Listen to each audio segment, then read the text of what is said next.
calon guru penggerak angkatan 9 dari SMP Negeri 1 Nangapino, Kabupaten Melawi. Di sini saya akan memaparkan aksi nyata saya pada modul 1.4 budaya positif. Selamat menyaksikan.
Acara inti penyampaian materi diseminasi budaya positif, kemudian yang terakhir yaitu refleksi atau penutup. Oke, untuk yang pertama saya silakan untuk Ibu Kepala Sekolah Kajah Terolina SPD untuk menyampaikan sambutannya. Assalamualaikum warahmatullahi wabarakatuh. Selamat pagi dan salam sejahtera untuk kita semua. Bapak Ibu yang saya hormati dan saya sayangi serta saya banggakan, dan CGP Ibu Ulin Nuria SPDI dan Ibu Yanti Trisiana STH, calon guru penggerak SMP Negeri 1 Nangapino ke-9 yang saya sayangi dan saya cintai serta saya banggakan. Puji syukur kita panjatkan kehadirat Allah Subhanahu wa Ta'ala karena kita masih diberi kesempatan, diberi umur yang panjang, sehingga pagi hari ini dengan cuaca yang sedikit rada-rada dingin serta hujan rintik-rintik, kita dapat mengikuti acara diseminasi budaya positif aksi nyata modul 1.4 pendidikan guru penggerak angkatan 9. Tentunya semuanya dalam keadaan sehat walafiat, tidak kurang satu apapun. Bapak Ibu yang saya hormati, sosialisasi dan diseminasi penerapan pembelajaran paket modul 1 program guru penggerak ini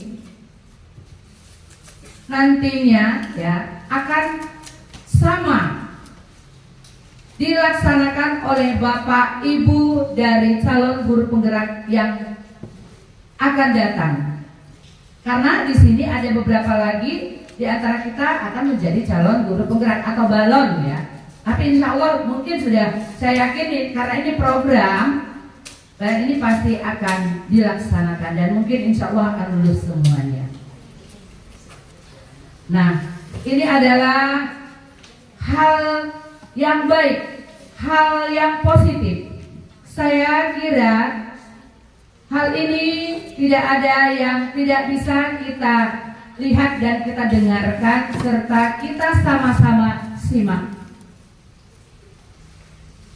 Karena ilmu yang diberikan pada kesempatan ini nantinya akan kita terapkan di pembelajaran yang akan kita laksanakan di kelas kita masing-masing.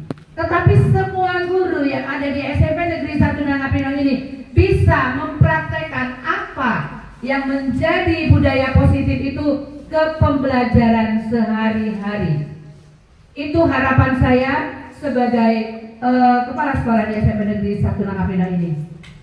Saya insya Allah mendukung kegiatan ini serta meminta atau menghimbau kepada Bapak Ibu sekalian untuk bisa bekerja sama dan berkolaborasi untuk menerapkan kegiatan pembelajaran yang berpihak pada murid.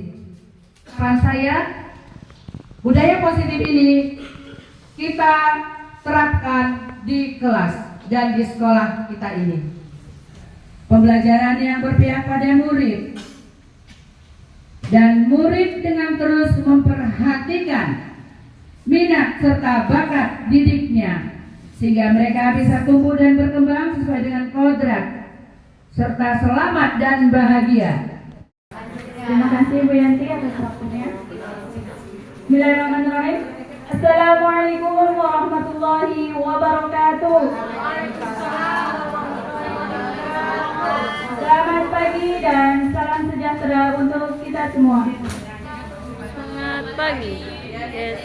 Saya hormati Ibu Kepala Sekolah SMP Negeri 1 Nangapino, Haja Herolina SPD, dan Bapak Ibu Guru SMP Negeri 1 Nangapino yang luar biasa. Puji syukur kehadirat Allah Subhanahu wa Ta'ala yang mana pada kesempatan pagi hari ini saya dapat masih diberi kesehatan untuk mengikuti pendidikan guru penggerak angkatan 9, di mana saya diberi tugas untuk menyebarkan atau menyampaikan diseminasi aksi nyata modul 1.4, yaitu tentang budaya positif.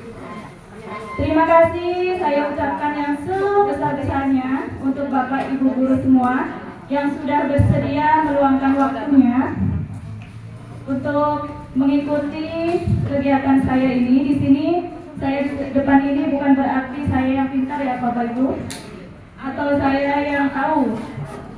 Saya di sini hanya ingin berbagi pengalaman atas aksi nyata saya yang sudah saya kerjakan di modul 1.4 ini.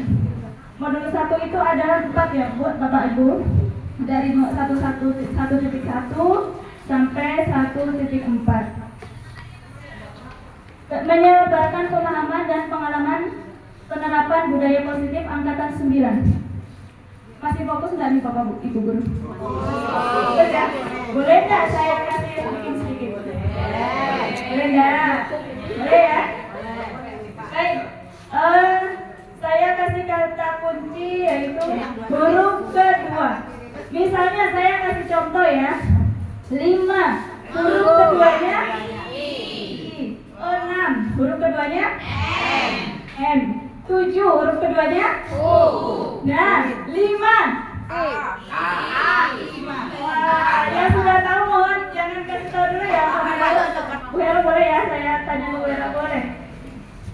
Kalau positif huruf keduanya positif huruf keduanya iya. Nah, kalau 4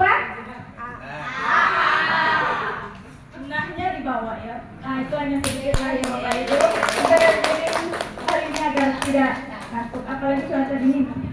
Jadi saya bersama Bapak Wawan Gunawan sebagai fasilitator dan Bapak Rade Simamora sebagai pengajar praktik ya. Izinkan saya mengucapkan selamat datang untuk guru-guru hebat SMP Negeri 1 Nangapino. Mari belajar bersama, berkolaborasi, saling mendukung demi mewujudkan disiplin positif di sekolah kita yang tercinta ini. Baik, konsep utama modul budaya positif nanti yang akan saya sampaikan ini ada 7 ya Bapak Ibu.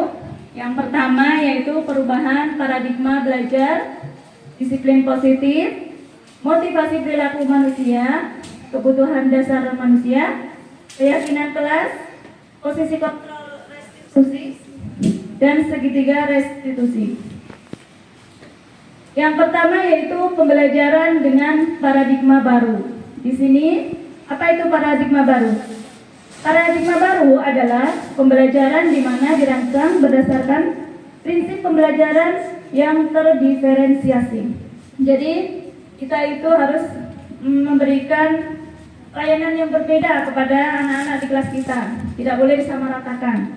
Itu merupakan pembelajaran yang terdiferensiasi.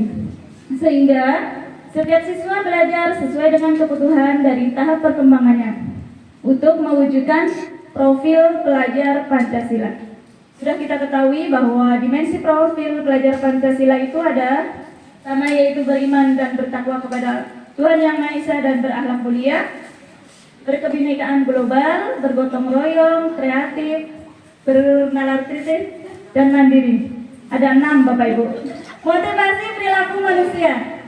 Di sini arti motivasi sendiri yaitu dorongan yang timbul pada diri seseorang secara sadar atau tidak sadar untuk melakukan sesuatu tindakan dengan tujuan tertentu.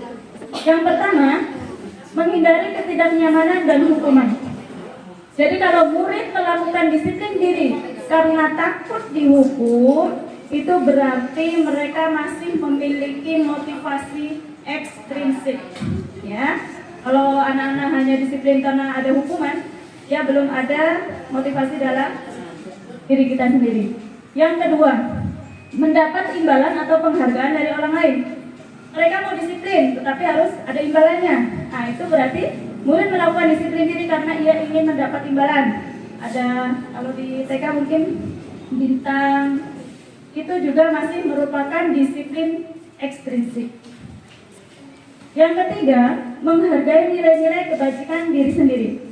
Nilai-nilai kebajikan diri sendiri itu sama, yaitu di dimensi profil pelajar Pancasila. 6 tadi ya. Yaitu ini yang kita harapkan, murid melakukan disiplin diri karena sadar. Ya, mereka sadar akan nilai kebajikan dirinya.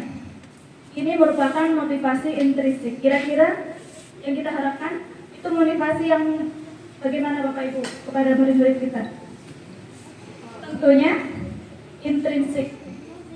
Motivasi yang datang, yang timbul dari dirinya sendiri, ya, kesadaran sendiri, bukan karena imbalan atau bukan karena takut dihukum. Sekarang hukuman. Bagaimana itu hukuman? Menyakitkan? Menyakitkan ya Bapak Ibu. Hukuman itu tidak nyaman. Hukuman itu jadi kita merasa takut. Karena ada hukuman, kadang-kadang murid juga menyembunyikan kesalahannya karena takut dihukum kalau tahu, diketahui kesalahannya. Murid menjadi rendah diri. Nah, itu kalau hukuman. Sedangkan penghargaan juga ternyata tidak efektif Bapak Ibu. Ya. Merusak hubungan juga. Karena misalnya ada yang anak rajin, kita puji-puji di kelas, itu penghargaan atau kita beri reward, pulpen atau uang atau sebagainya di dalam kelas, itu ternyata tidak efektif ya Bapak Ibu dan bisa merusak hubungan. Karena apa? Kita tidak tahu dalam hati anak-anak itu. Mungkin ada sifat iri ya Bapak Ibu. Ah, itu saja yang dikasih. Iyalah dia anak pintar. Nah, mungkin seperti itu. Yang ketiga, mematikan kreativitas. Karena sudah sering diberi penghargaan, dia tidak mau berinovasi lagi karena dia sudah merasa dirinya sudah bisa. Yang keempat, penghukum dengan sistem ranking. Alhamdulillah, kalau untuk ranking itu sudah lama ditiadakan ya Bapak Ibu. Dan yang kelima itu merampas hak untuk menghargai dirinya. Jadi dia kurang menghargai dirinya. Sekarang ada konsekuensi dan restitusi. Konsekuensi itu sendiri itu kekuatan jangka pendek. Misalnya, kalau konsekuensi itu anak menumpahkan air di meja, tentunya dia konsekuensinya membersihkan air tersebut. Nah, itu bukan hukuman kan Bapak Ibu? Itu konsekuensi karena dia sudah menumpahkan air, maka konsekuensinya dia harus membersihkan meja dengan lap. Atau dia merusak buku kawannya, merobek buku kawannya, konsekuensinya dia harus menggantinya. Itu bukan hukuman ya Bapak Ibu. Yang kedua, perlu memonitoring berkelanjutan. Stimulus respon, murid menghormati peraturan dan murid kehilangan waktu untuk mengakui kesalahan. Ini konsekuensi juga masih kurang tepat. Ternyata yang paling tepat adalah menggunakan restitusi. Apa itu restitusi? Di sini restitusi murid bertanggung jawab atas perilakunya. Yang kedua, kalau dengan restitusi murid dapat fokus untuk mempertanggungjawabkan atau memecahkan masalah jangka panjang. Mereka mencari solusi bagaimana menyelesaikan masalahnya sendiri. Yang ketiga, murid menghormati dirinya dengan orang lain karena dia sudah tahu dia bersalah, jadi dia akan menghormati dirinya dan orang lain. Dan yang keempat adalah teori kontrol. Yang kelima, murid bersemangat memperbaiki diri. Ini kalau kita memecahkan masalah atau mengatasi masalah dengan restitusi, itu murid akan bersemangat memperbaiki kesalahannya.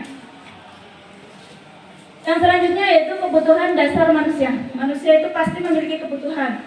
Sedangkan kebutuhan dasar sendiri yang pertama adalah rasa kasih sayang. Kita sudah banyak menemui anak-anak kita yang di sekolah itu kayak cari perhatian ya Bapak Ibu. Nah, mungkin di situ mereka masih memerlukan kebutuhan dasarnya, yaitu mungkin kurang kasih sayang dari rumah atau rasa diterima. Yang kedua, penguasaan. Dia ingin menjadi pemimpin. Nah, mungkin karena memang dalam kebutuhan dasarnya masih kurang kebebasan, dia mungkin ingin bebas, tidak dikekang, tidak dihukum, kesenangan dan bertahan hidup.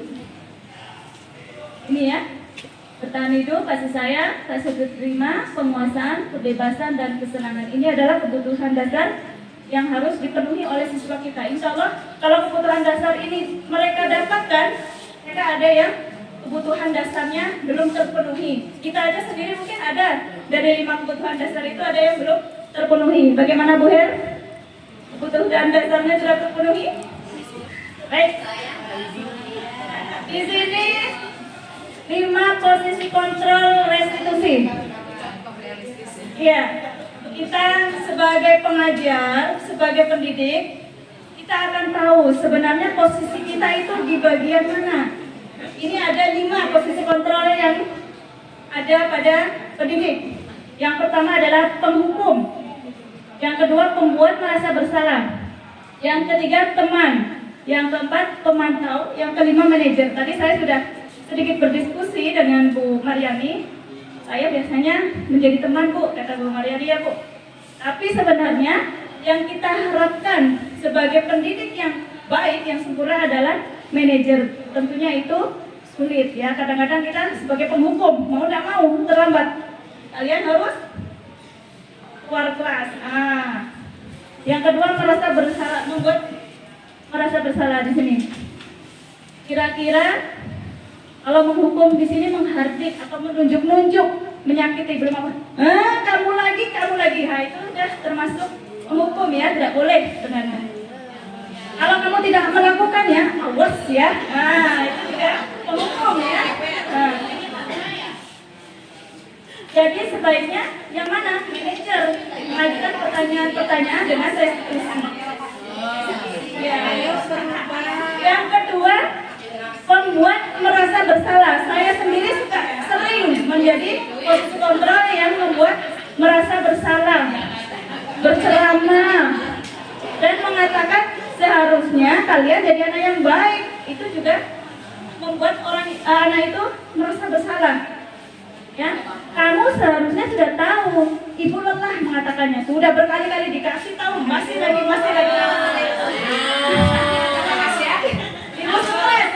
Ibu stres, ibu kira itu membuat merasa bersalah. Jadi murid itu merasa bersalah. Ternyata posisi kontrol seperti itu tidak boleh, ya, Bapak Ibu.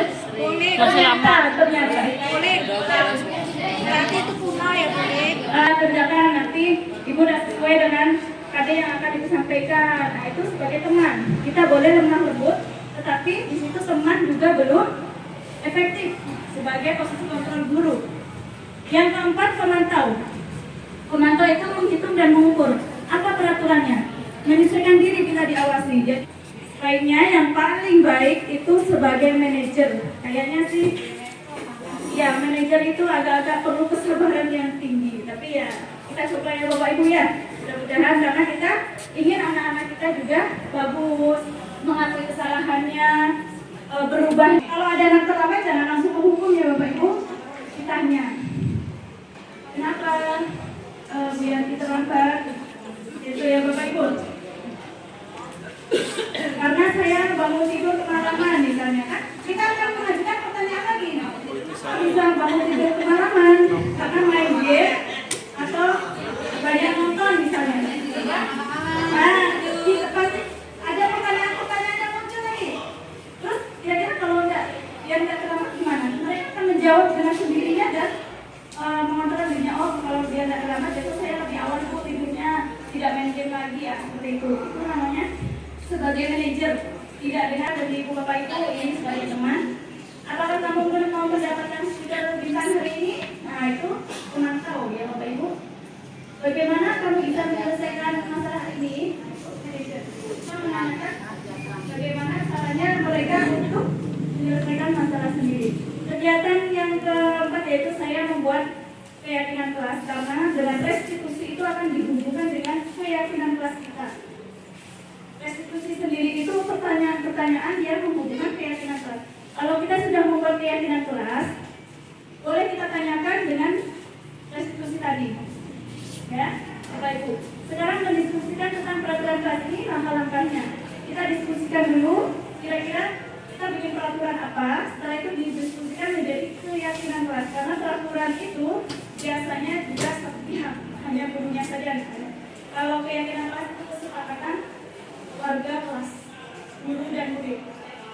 Merumuskan peraturan menjadi keyakinan dan setelah selesai kita membuat tanpa misalnya atau membuat desain-desain baru, poster-poster yang dibuat dan ditempel. Bagaimana pembentukan keyakinan kelas itu lebih abstrak dari peraturan, jangan seperti olah agar mudah diterapkan. Kita lihat kondisi kelas kita seperti apa.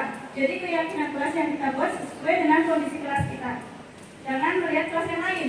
Nanti repot ya Bapak Ibu. Kalau kondisi kelas kita anak-anaknya kira-kira banyak membuang sampah, berarti kita terapkan saja. Kami siswa-siswa yang selalu membuang sampah di tempatnya. Seperti itu. Nah itu datang terlambat, berarti kami siswa yang tepat waktu. Seperti itu. Jadi disesuaikan dengan kondisi kelas kita masing-masing. Tentunya kita sebagai wali kelas tahu ya kondisinya siswa masing-masing. Dibuat dalam bentuk positif, jangan yang negatif. Semua warga kelas atau sekolah dilibatkan saat membuat keyakinan kelas.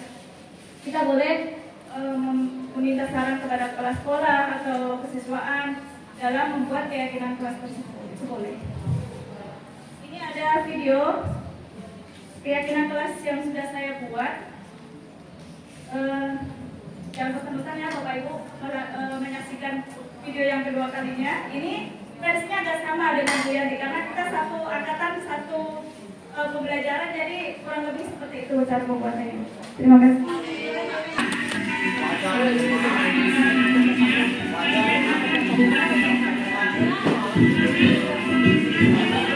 Ano lewat ang suamiku.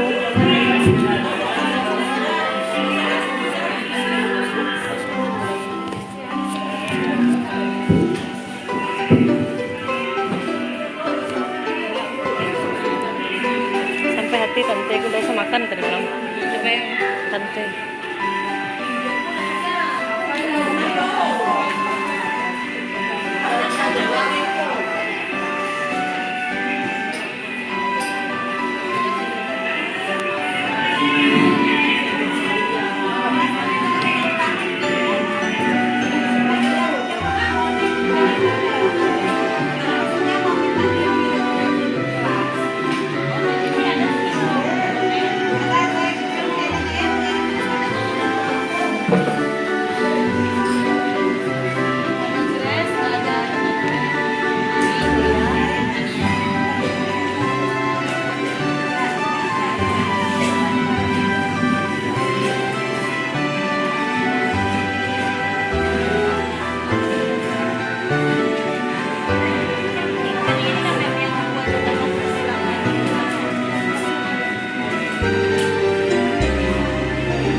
Becky.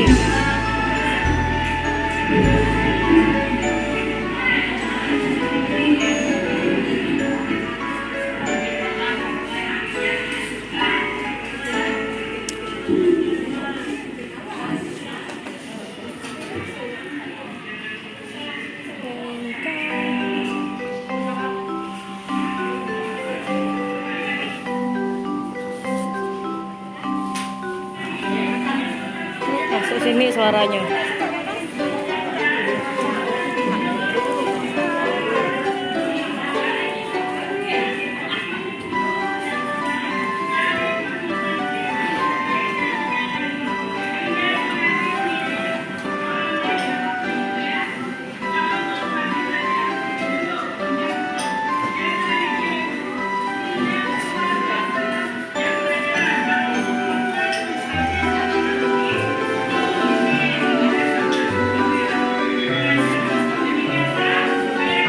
Nih, tolong bukan nih. Masih belum ditutup. Ya, di sini. Nah, pegang.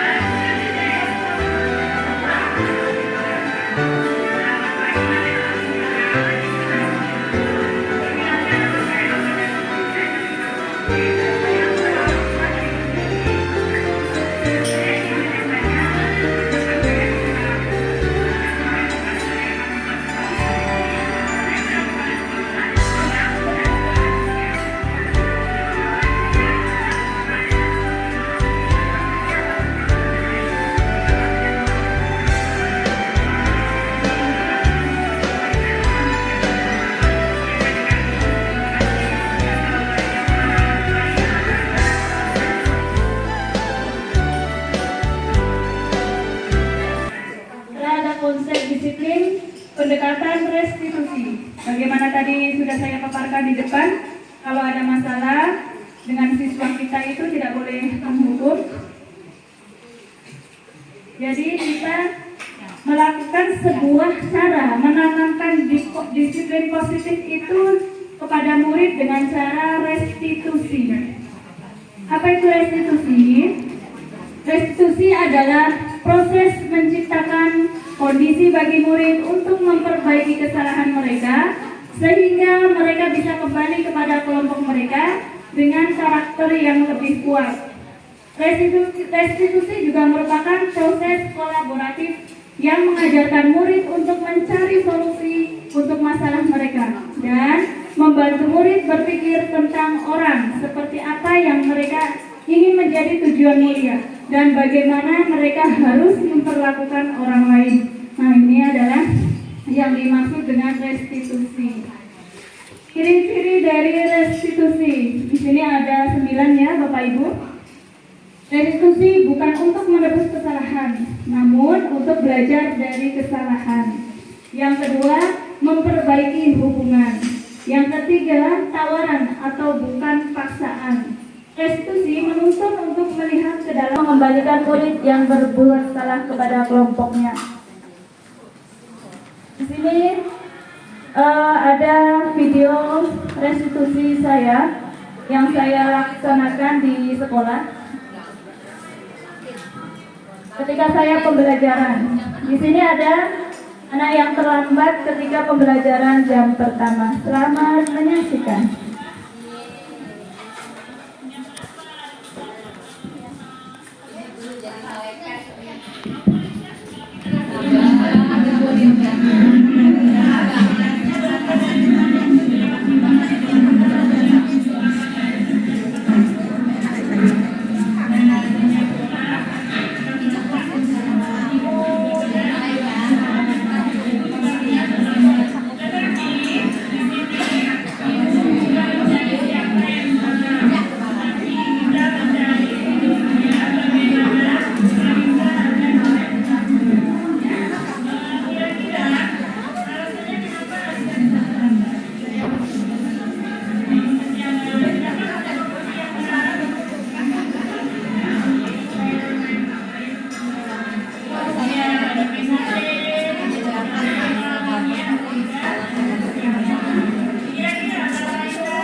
Kalau bikin kami di belakang nih kan.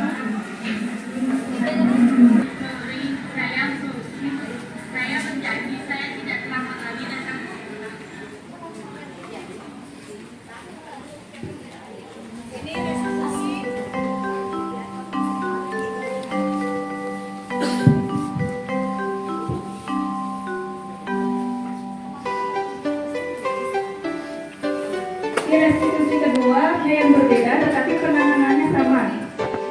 Kasusnya berbeda.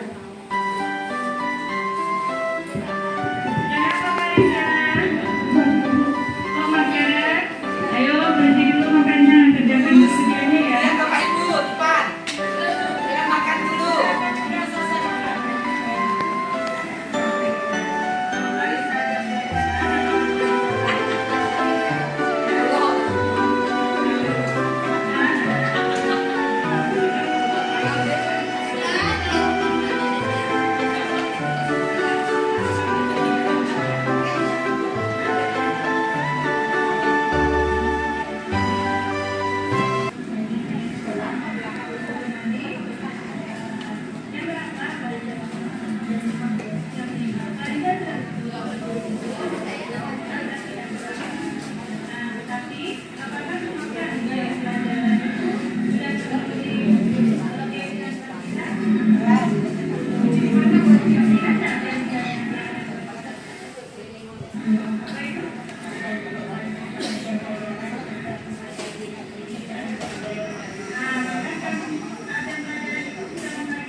Warahmatullahi wabarakatuh. Perkenalkan, nama saya Khadijah Alifia dari kelas 2.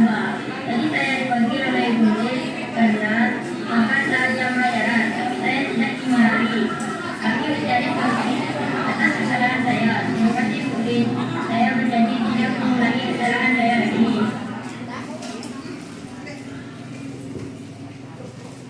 Terima kasih Bapak Ibu. Demikianlah setelah saya dari diri saya sendiri mempelajari modul budaya positif, ternyata banyak yang perlu saya perbaiki dari dalam diri sendiri, terutama dalam mencari solusi ketika kita menghadapi anak-anak yang bermasalah. Yang pertama tadi memang kita harus tahu kebutuhan dasar mereka yang belum terpenuhi mungkin. Yang kedua, cara penanganannya itu kita tidak bisa langsung marah, ternyata kita harus berusaha menjadi manajer. Bisa nggak bisa, mau nggak mau ya kita berusaha, karena tujuan kita sama, mencerdaskan anak bangsa. Insya Allah kalau kita dengan hati kita mendidik anak-anak kita ikhlas, insya Allah juga hasil dari didikan kita menjadi anak-anak yang soleh, menjadi anak-anak yang bermanfaat, berbakti kepada orang tua, bagi negara dan bangsa. Cukup sekian dari saya mengenai budaya positif ini, mudah-mudahan dapat diterima, dan tentunya saya banyak kesalahan dari awal sampai akhir, mohon maaf yang sebesar-besarnya. Dan sekali lagi saya ucapkan terima kasih atas kepedulian Bapak Ibu guru semuanya yang sudah berkenan mengikuti destinasi yang saya laksanakan. Mudah-mudahan dibalas oleh Allah Subhanahu wa taala. Di sini ada tanggapan Bapak Ibu ya. Kami boleh bertanya, boleh menanggapi. Ibu guru silakan yang mau menanggapi dari destinasi. Wabarakatuh. Selamat pagi dan salam sejahtera untuk kita semua. Terima kasih sekali lagi kepada Bu Ulin dan sudah memberikan diseminasi budaya positif. Seperti yang saya katakan tadi, harapan saya sebagai seorang kepala sekolah ini bisa diterapkan di sekolah kita dari Bapak Ibu guru semuanya. Dan saya lihat materi ini adalah sangat baik sekali. Dan tentunya sekali lagi saya sampaikan kepada kita semua ini perlu ada kolaborasi. Bapak Ibu bisa menerapkan hal tersebut yang tadinya diminta untuk menjadi seorang manajer. Nah, kembali lagi kita siapa yang akan kita buat? Kita memberi ini umpan balik ini kepada siswa kita. Apakah siswa kita bisa kita buat seperti itu? Harapan saya seperti itu. Kita mengikuti apa tadi guru sebagai manajer itu menggunakan pendekatan restitusi. Seharusnya restitusi itu ada di kita semua, Bapak Ibu. Tidak perlu disampaikan. Kalau memang antara kita dan anak saling sama-sama berkolaborasi, saling mendukung, saling mengerti. Mohon maaf bahasa saya itu tahu diri. Nggak perlu diomong-omongkan. Dan kita akan melaksanakan itu secara mengalir dengan hati nurani kita. Sebenarnya yang sudah saya lakukan secara pribadi bertolak belakang daripada yang disampaikan oleh Ibu Uli. Baik, secara keseluruhan, diseminasi yang mengangkat tentang budaya positif ini adalah hal yang sangat baik dan bermanfaat untuk kita semua.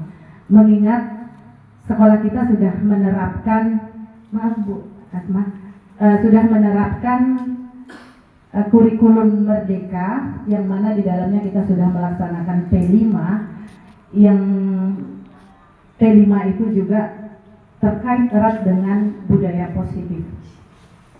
Seperti kita ketahui dari penjelasan, budaya positif ini kan merupakan pembiasaan-pembiasaan yang baik yang terkait dengan sikap, tutur kata, dan perilaku yang baik gitu ya, yang kita lakukan agar siswa menjadi lebih baik, di mana kita sebagai pendidiknya yang menjadi contoh pertama bagi mereka.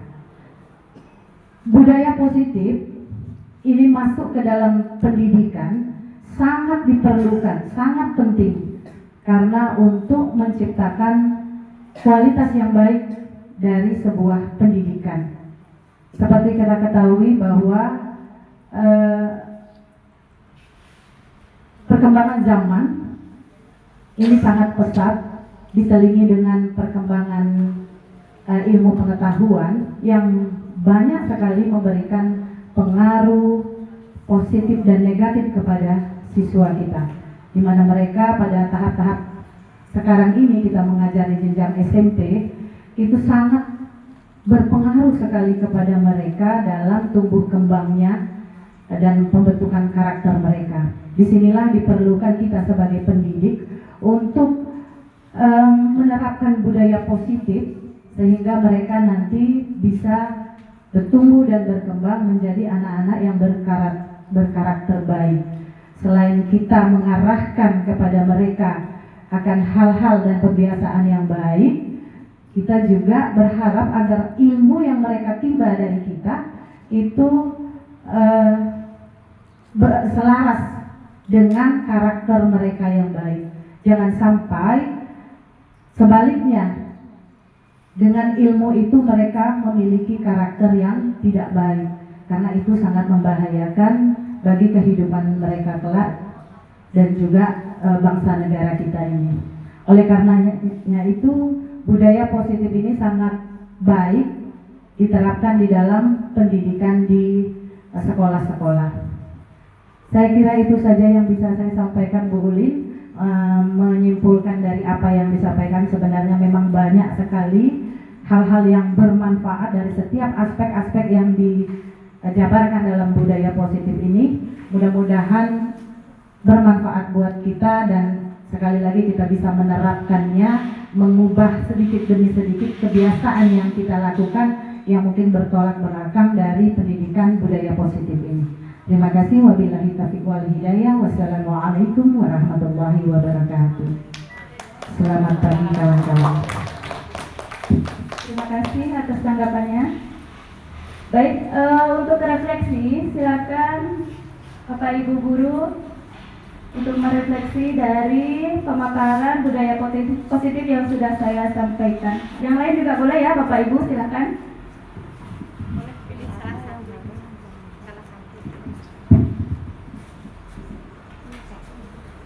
Baik, Assalamualaikum warahmatullahi wabarakatuh. Terima kasih atas kesempatan yang diberikan kepada saya. Di sini saya mau mencoba untuk menjawab pertanyaan nomor 1 aja Ibu ya. Hal baru apa yang mengubah paradigma saya yang saya dapatkan? Seperti yang sudah disampaikan oleh Bu Dwi tadi bahwa ternyata selama ini saya juga mengalami banyak kesalahan dalam mendidik, terutama mendidik anak-anak di kelas ya. Seperti ketika mereka melakukan kesalahan, saya langsung menunjuk, oh kamu nggak boleh kayak gini, oh kamu nggak boleh kayak gitu, terus jangan dilakukan lagi. Dan ternyata itu tidak boleh. Kemudian sebagai hadiah, itu pun saya sering memberikan kepada mereka. Tapi ternyata itu juga tidak boleh. Yang di sini, ya kurang efektif ternyata. Selain tidak boleh, ternyata kurang efektif. Dan di sini setelah saya mengikuti diseminasi ini, saya akan tidak melakukan itu lagi. Saya akan merubah pandangan saya akan melakukan restitusi tadi ya, dengan mencari tahu, kemudian mereka baru bisa berpikir sendiri apa kesalahan mereka, bagaimana cara mereka bisa mengubah kesalahan-kesalahan itu sehingga mereka nantinya tidak akan melakukan kesalahan-kesalahan itu lagi. Begitu Bu Lin? Terima kasih. Assalamualaikum warahmatullahi wabarakatuh. Terima kasih Ibu. Assalamualaikum warahmatullahi wabarakatuh. Ya, saya akan mencoba menanggapi masalah refleksi nomor 4. Saya akan jadi among yang seperti apa setelah kita ini. Ya, saya mengajar di kelas 9 sudah 2 tahun. Jadi ada beberapa kelas yang memang anak-anak itu memiliki masalah yang dikatakan tadi itu terus bermasalah. Ya, nah ada beberapa kelas menurut saya ya terutama 9E gitu ya. Nah, di sini memang pertama-tama kita sedikit emosi ya, karena setiap kita masuk anaknya yang terlambat setengah jam itu terus ya, sama tadi masalahnya. Nah, tetapi waktu itu saya coba lagi, saya panggil dia. Nah, mengapa kamu terlambat? Setiap masuk setengah jam, baru setengah jam kamu baru masuk ke warung Bu makan, warung Bu sarapan. Ada rasanya KWC terus ya, sakit perut informasi dari kelasnya, Mas nanti itu ada satu Mas KWC terus. Sakit perut terus ya, gitu. Nah ya, jadi saya tanya yang bermasalah ini terus ada 4 orang biasanya terlambat terus ya. Jadi alasannya dia hendak makan di rumah, lapar Bu, jam pertama itu dia ada jajan ke warung ya, datang terlambat 20 menit biasanya. Nah, jadi saya tanya, nah kamu bangun jam berapa? Orang 7 Bu. Nah, pantas kamu tidak bisa sarapan, pantas kamu tidak bisa apa-apa dulu di rumah, saya bilang Bu ya, yang bagian terlambat ini. Nah, terus kamu, apakah kamu menyepelekan Ibu IPS? Enggak Bu, hampir sebelum mata pelajaran saya juga gitu Bu, saya juga tetap jajan dulu, makan dulu. Nah, tapi saya yang tandaan pelajaran saya IPS yang pertama itu ya. Jadi saya tanya itu, saya memang, tapi saya tidak tunjuk juga. Nah, jadi saya tandai di 1000 T, tapi kamu terlambat terus ini ya, ada berapa kali. Bisa berubah nggak kira-kira? Bisa Bu. Nah, alhamdulillah berapa kali masuk yang saya kehendaki ini masuk. Ya, jam pertama kan dia masuk. Dia takut nengok saya ada masuk di kelas itu, dia berlari. Ada berubah, alhamdulillah. Nah, jadi memang betul kata, jadi kita peningkatan, kita tidak bisa langsung memponis dia ya. Dekatan sudah kita tahu anak itu kenapa sering ke WC, alasan sakit perut memang kelainan. Saya bilang gini, coba kamu periksa ke dokter, mana tahu kamu ada kelainan di usus kamu, kelainan dia bisa akan coba katanya, ya saya akan coba katanya kan. Nah, yang terlambat yang suka WC berapa kali itu di 2 jam saja tuh dia kali yang mau izin ya. Nah, jadi saya berbicara, saya ngomong, dia bisa kan coba. Dia merasa kamu punya kekurangan pelajaran, bukan saja di belajar di rumah, semua guru juga bilang itu kamu sendiri bilang itu seperti alasannya. Ya, jadi saya sangat setuju sekali. Saya juga akan berupaya juga berubah, tidak menjat anak yang terlambat, tapi kita bawa berbicara. Ya, kita tanya dulu apa masalahnya dan kita cari keluarnya. Ya, nah saya lihat ada perubahan ya dengan cara pendekatannya. Ya, terima kasih. Terima kasih Bu Rita. Berarti di sini Bu Rita sudah menjadi among dan menerapkan segitiga restitusi, tapi mungkin belum berurutan atau belum sempurna. Di kelas 9, alhamdulillah dia kelas 9 itu sudah berubah. Awal-awalnya masih pendekatan, saya dekatin, apa sih masalah kamu sehingga kamu dengan mapel-mapel yang lain, mapel tertentu agak apa namanya gitu ya, agak kesal atau gimana gitu ya. Saya tanya sama Firman, apa penyebabnya sehingga kamu di mapel-mapel yang lain itu bisa nggak mau nggak mau mendengarkan apa yang diajarkan oleh mapel-mapel lainnya. Terus katanya gini, Bu, saya kalau misalnya diam, kok diperhatikan, kenapa kamu diam? Kemudian kalau saya ribut, kenapa kamu ribut? Saya serba salah, Bu. Gimana cara saya untuk memberikan contoh yang baik terhadap guru-guru mapel tersebut? Atau mungkin, Bu, ada dendam dengan saya atau gimana? Nah, ini artinya omongan dari Firman. Ini salah satu anak saya ya, yang Firman yang sudah berubah sekarang. Terus saya bilang, kamu mungkin ada sesuatu yang guru mapel tersebut kamu udah kerjakan, misalnya latihan-latihan. Iya mungkin juga, Bu. Saya introspeksi diri, mulai sekarang saya akan berubah seperti anak-anak lainnya. Ya, itu aja yang dapat saya sampaikan. Wabillahi taufiq wal hidayah. Wassalamualaikum warahmatullahi wabarakatuh. Ya, ternyata dengan pendekatan restitusi yang sudah kita laksanakan walaupun belum sempurna, ternyata sudah ada dampaknya perubahan dari anak-anak tersebut. Terima kasih semuanya Bapak Ibu.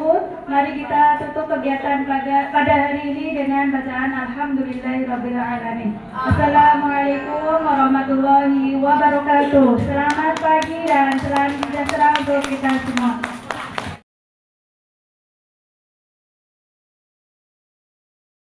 Warahmatullahi wabarakatuh. Selamat siang dan salam sejahtera untuk kita semua. Ya, terima kasih. Saya di sini Sudarman, SPD mengajar guru IPA di kelas 7. Oke. Setelah memperhatikan dari diseminasi tentang budaya positif yang disampaikan oleh Ibu Nuriyah SPDI, saya menjadi lebih terinspirasi ya, bahwa makin mengerti bahwa segitiga restitusi yang diterapkan itu sangat penting untuk perkembangan anak-anak mengenai mentalnya, bahwa kita tidak langsung menjustis anak ini bersalah ya, tetapi kita mengajak ya, kemudian memberikan pengarahan seperti itu. Nah, kemudian budaya positif yang lainnya mengenai senyum salam sapa yang disampaikan oleh Ibu Ulin ya, menyambut siswa di pagi hari, itu adalah budaya yang menurut saya sangat baik sekali, karena di samping kita berangkat lebih awal dibandingkan siswa, kita juga bisa memperhatikan nih untuk anak-anak. Misalkan pada pagi hari yang menggunakan kaos kaki yang berbeda, bisa kita tanyakan alasannya kenapa bisa seperti itu ya, lebih mengidentifikasi ke siswa. Kemudian budaya positif yang lainnya yaitu mengenai kesepakatan kelas. Nah, itu juga bagus, sangat bagus sekali, karena dengan adanya kesepakatan kelas kita menjadi lebih tidak ada istilah hukuman dalam suatu kegiatan pembelajaran ya. Artinya kalau siswa itu melanggar berarti ya sudah sesuai dengan kesepakatan apa yang harus dilakukan. Jadi ketika siswa melanggar sudah tahu aturannya seperti apa. Jadi terima kasih, mungkin hanya itu yang bisa saya sampaikan. Terima kasih Bu Ulin atas ilmu yang telah diberikan. Selamat siang, saya akhiri. Wabillahi taufiq wal hidayah. Wassalamualaikum warahmatullahi wabarakatuh.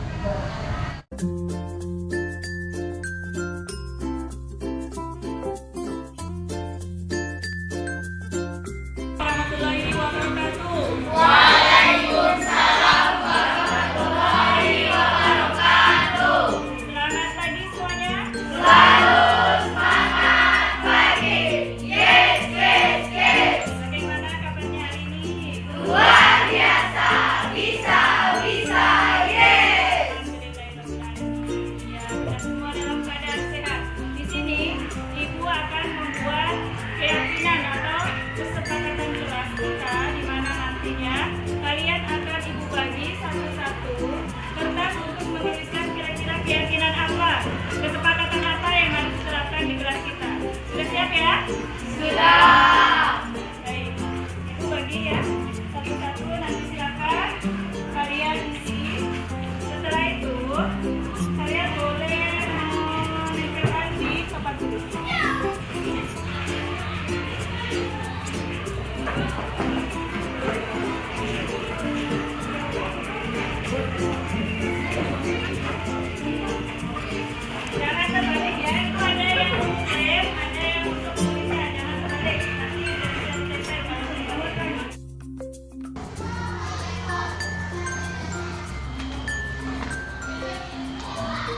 Lanjut.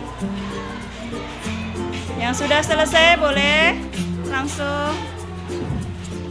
Baik, ini adalah hasil kesepakatan atau keadaan kelas yang sudah kalian tulis dan sudah kalian tempel. Sekarang mau kita bacakan dulu ya.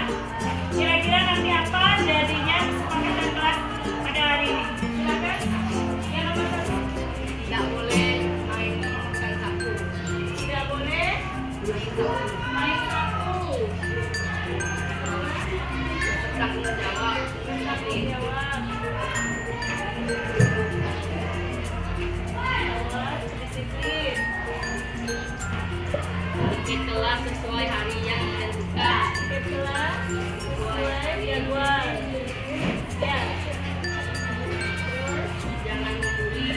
Jangan membuli.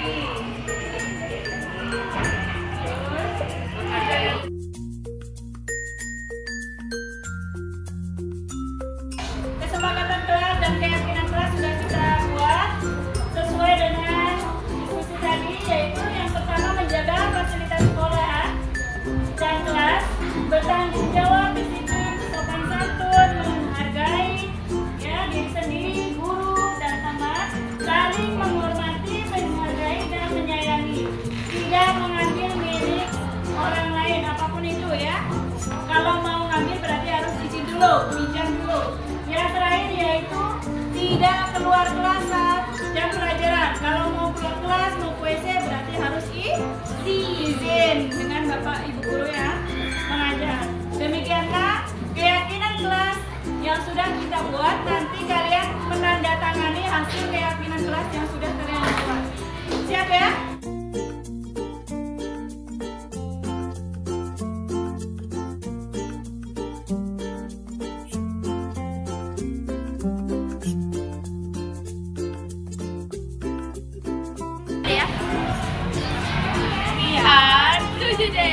Assalamualaikum warahmatullahi wabarakatuh. Selamat pagi dan salam sejahtera bagi kita semua. Perkenalkan, nama saya Amanda Riliana dari kelas 7D dan saya Alfani Laisa dari kelas 7D.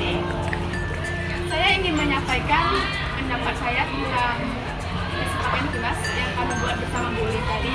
Saya merasa sangat semangat, senang, dan sangat antusias. Saya harap setelah adanya kesepakatan kelas ini, kelas kami akan menjadi lebih baik, bertanggung jawab, dan kesempatan yang mungkin itu yang kami bisa sampaikan. Kurang lebihnya kami mohon maaf. Sekian dari kami. Terima kasih. Assalamualaikum warahmatullahi wabarakatuh.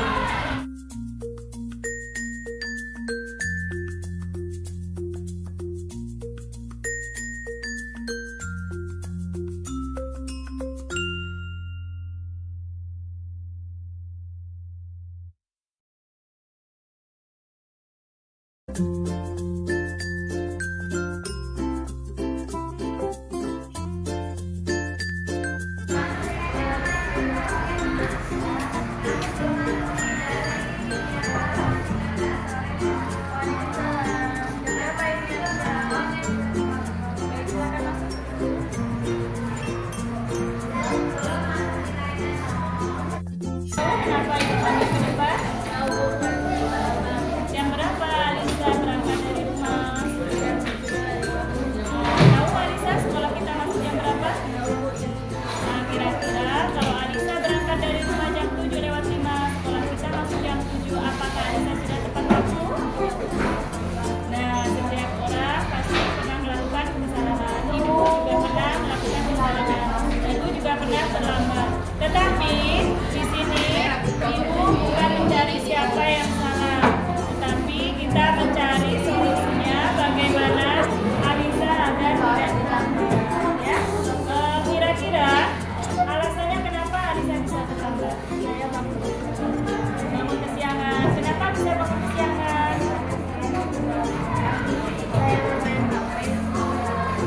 Iya, banyak main HP, tidur terlalu malam, ya sehingga Alisa kesiangan. Kira-kira kalau Alisa terlambat bangun nih, apakah sudah memenuhi keyakinan kelas kita kalau datangnya terlambat? Saya melanggarnya, berarti apakah Alisa masih ingat keyakinan kelas kita? Apa saja itu?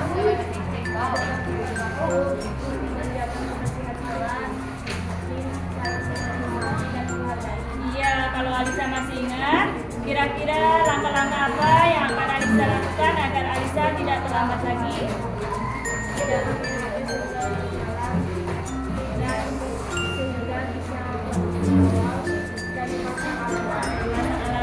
Nah, di sini Alisa sudah bisa mulai untuk memperbaiki diri. Ibu doakan semoga Alisa menjadi anak yang baik dan selalu mematuhi peraturan kelas kita. Terima kasih Alisa.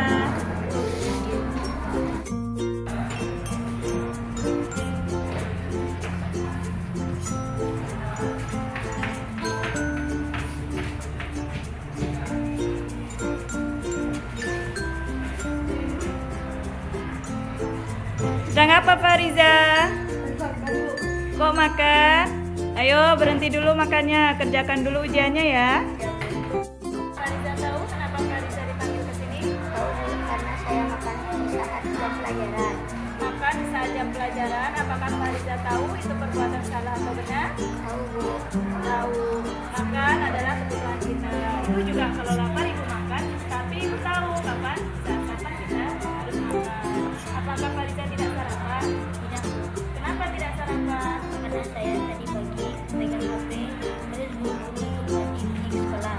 Buru-buru mandi pergi ke sekolah. Jam berapa Fariza bangun? Jam 5 Bu. Jam 5. Fariza sudah betul buru-buru untuk pergi ke sekolah agar tidak terlambat. Tetapi apakah makan di jam pelajaran itu sudah memenuhi keyakinan kelas kita? Belum Bu. Belum. Masih ingat nggak Fariza dengan keyakinan kelas kita salah satunya? Tidak Bu. Apa itu? Tidak makan saat jam pelajaran atau menghargai diri sendiri dan menghargai orang lain. Nah, makan saat jam pelajaran itu sudah menghargai diri sendiri dan orang lain?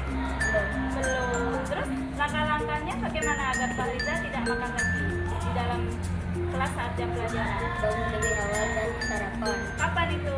Mulai besok. Mulai besok. Iya, Fariza sudah memperbaiki diri, sudah berusaha mencari solusi ya di sini.